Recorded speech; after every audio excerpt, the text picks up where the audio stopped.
अमेरिकी राष्ट्रपति Donald Trump बुधवार को व्हाइट हाउस में दक्षिण अफ्रीकी राष्ट्रपति सिरिल रामाफोसा से भिड़ गए। Generally, they're white farmers and they're fleeing South Africa.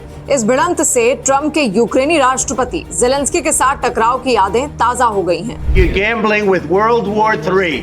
You're gambling with World War III. News agency Reuters के मुताबिक बैठक के दौरान ट्रंप ने रामाफोसा के सामने श्वेत नरसंहार और भूमि अधिग्रहण के विस्फोटक झूठे दावे पेश किए।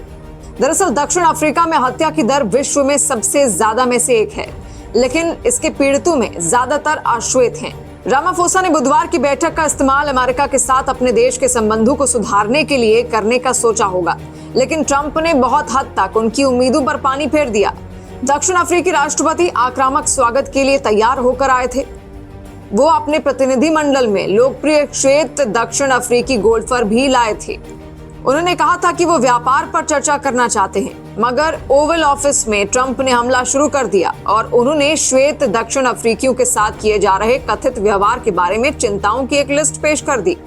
उन्होंने एक वीडियो चलाकर और न्यूज आर्टिकल्स का हवाला देकर कहा कि उनके आरोप सही हैं। श्वेत दक्षिण अफ्रीकियों को लेकर ट्रंप ने कहा, हमारे यहाँ ऐसे बहुत से लोग हैं जिन्हें लगता है कि उन्हें सताया जा रहा है और वो अमेरिका आ रहे हैं। अमेरिकी राष्ट्रपति ने कहा, लोग अपनी सुरक्षा के लिए दक्षिण अफ्रीका से भाग रहे हैं, उनकी जमीन जब्त की जा रही है और कई मामलों में उन्हें मार दिया जा रहा है। उधर दक्षिण अफ्रीका, जिसने 1994 में नेल्सन मंडेला की अगुवाई में बहुदलीय लोकतंत्र बनने से पहले उपनिवेशवाद और रंग भेद के दौरान अश्वेत लोगों के खिलाफ सदियों तक कठोर भेदभाव को सहन किया था, वो ट्रंप के आरोपों को खारिज करता है। रॉयटर्स की रिपोर्ट में बताया गया है कि नया भूमि सुधार कानून सार्वजनिक हित में बिना किसी मुआवजे के अधिग्रहण की अनुमति देता है। उदाहरण के लिए, अगर जमीन बंजर पड़ी हो, वहीं अवैध अधिग्रहण को अदालत में चुनौती दी जा सकती है।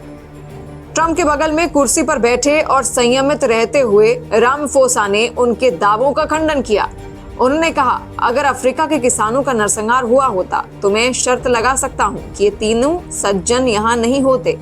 I would say if there was Afrikaner farmer genocide, I can bet you these three gentlemen would not be here, including my Minister of Agriculture.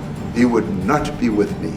Ramaphosa ने ये बात गोल्फ खिलाड़ी एनी एल्स और रितीफ गुसेन और अरबपति जोहान रुपर्ट का जिक्र करते हुए कही, जो सभी श्वेत हैं और जो उस कमरे में मौजूद थे।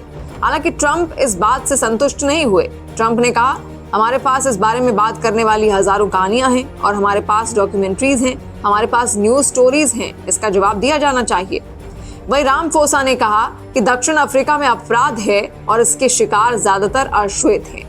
ट्रंप ने उनकी बात काटते हुए कहा, किसान अश्वेत नहीं हैं। रामाफोसा ने जवाब दिया, ये ऐसी चिंताएं हैं जिनके बारे में हम आपसे बात करने को तैयार हैं। दक्षिण अफ्रीका के राष्ट्रपति ने शांति दूत के रूप में मंडेला का उदाहरण दिया, लेकिन इससे अमेरिकी राष्ट्रपति पर कोई फर्क नहीं पड़ा, जिनके राजनीतिक आधार में श्वेत राष्ट्रवादी शामिल हैं।